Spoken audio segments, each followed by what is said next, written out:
Mummy जी, चाय ले लीजिए। अरे कलमुही, तेरे हाथों से तो चाय पीते हुए भी डर लगता है, कहीं इससे तेरा रंग मुझ पर ना चढ़ जाए। अगर इन्हें इतनी ही शर्म होती तो मेरे इतने हैंडसम भाई को इस तरह फंसाती नहीं। बानी और शिवम की लव मैरिज हुई है।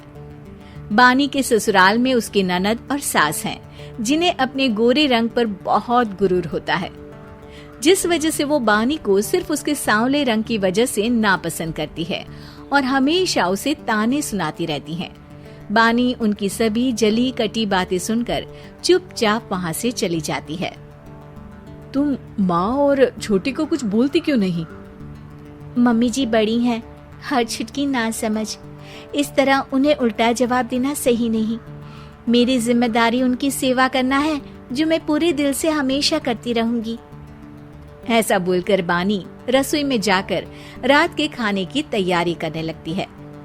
रात को खाना खाते हुए बानी की सास उसे कहती है, कल मैंने अपनी फ्रेंड्स के साथ किटी पार्टी रखी है, समय से सारा खाना बना देना और अपना मनहूस चेहरा लेकर ज्यादा उनके सामने मत आना, समझी? माँ, बानी आप दोनों की कितनी परवाह करती है, फिर भी आप उससे इतना बुरा व्यवहार क्यों करती हैं? अरे एक तो लव मैरिज करके इस कलमुही को हमारे सर पर लाकर बिठा दिया और अब हम इसे कुछ बोल भी नहीं सकते क्या?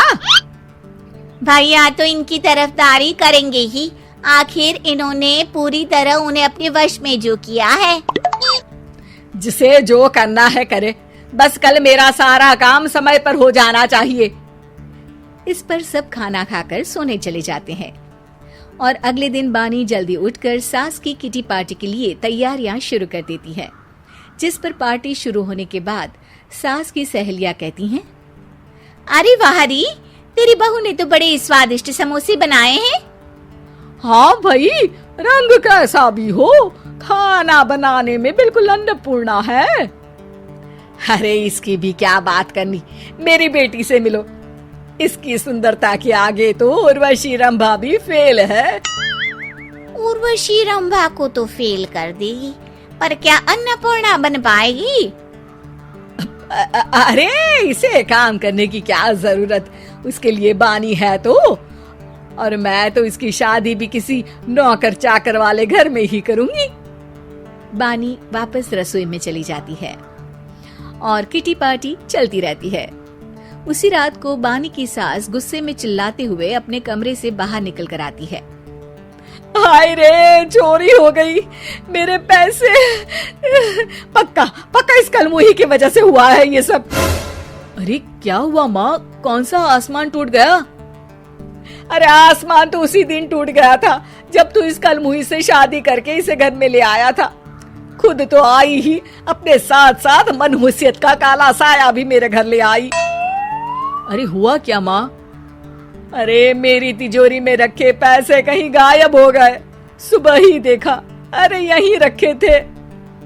क्या आप मुझ पर चोरी का इल्जाम लगा रही हैं? अरे काली बिल्ली पर भी क्या कोई मनहूसियत का इल्जाम लगाता है? ऐसा बोलकर बानी की सास वहाँ से चली जाती है, जिसके बाद शिवम और बानी बात करने लगते हैं।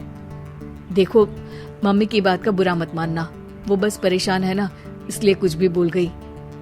वो परेशान नहीं, मुझसे नफरत की वजह से ऐसा बोलकर गई हैं। उन्हें मैं हमेशा एक आंख नहीं सुहाती। देखो बानी, अगर तुम चाहो तो हम दूसरा घर लेकर वहाँ शिफ्ट कर सकते हैं। आखिर तुमसे प्यार करके तुम्हें अपनी जिम्मेदारी पर इस घर में लेकर आया हूँ, इस तरह टॉर्चर नहीं होने दे सकता। अगर आप साथ हैं तो मुझे किसी चीज की टेंशन नहीं, और आखिर वो हमारी बुजुर्ग हैं, हम उन्हें और छुटकी को इस तरह अकेले छोड़कर कैसे जा सकते हैं? इसके बाद बानी भी अपने कमरे में चली जाती है और अब हर रोज उसकी सास की तिजोरी से पैसे गायब होने लगते हैं। इसी तरह कुछ समय बीत जाता है और वो हर बार हर चीज का इल्जाम बानी पर लगाती है, पर बानी कभी कुछ भी नहीं बोलती। कलमुही नास पीटी, बहू को घर की लक्ष्मी बोलते हैं, ये तो पनौती बनकर आई है, पनौती। एक रात बानी की सास को आधी रात में प्यास लगती है, तो वो पानी पीने रसोई की तरफ जाती है। तभी उसे अपनी बेटी के कमरे में कुछ आवाज सुनाई देती है। हाँ हाँ, मैंने मम्मी की तिजोरी से हर रोज थोड़े थोड़े पैसे निकाल कर हम दोनों के लायक खूब पैसे इकट्ठे कर लिए हैं। और मम्मी आज तक उस सब के लिए भाभी को ही जिम्मेदार समझती है। तुम बस जल्दी से आकर मुझे यहाँ से ले जाओ और हम कहीं दूर जाकर शादी कर लेंगे। मम्मी को कुछ पता नहीं चलेगा, सब मुसीबत खत्म।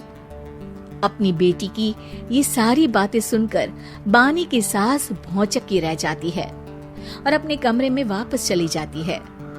जब अगली सुबह बानी सास के कमरे में आती है, मम्मी जी, क्या बात है, आज आप कमरे से बाहर ही नहीं आई?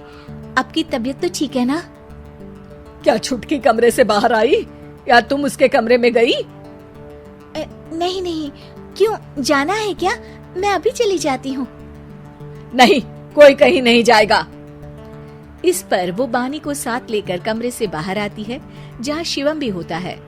वहाँ उसकी सास बोलती है, छुटकी मेरी तिजोरी के सारे पैसे लेकर अपनी माँ के बारे में कोई ख्याल करे बिना किसी लड़के के साथ घर छोड़कर चली गई।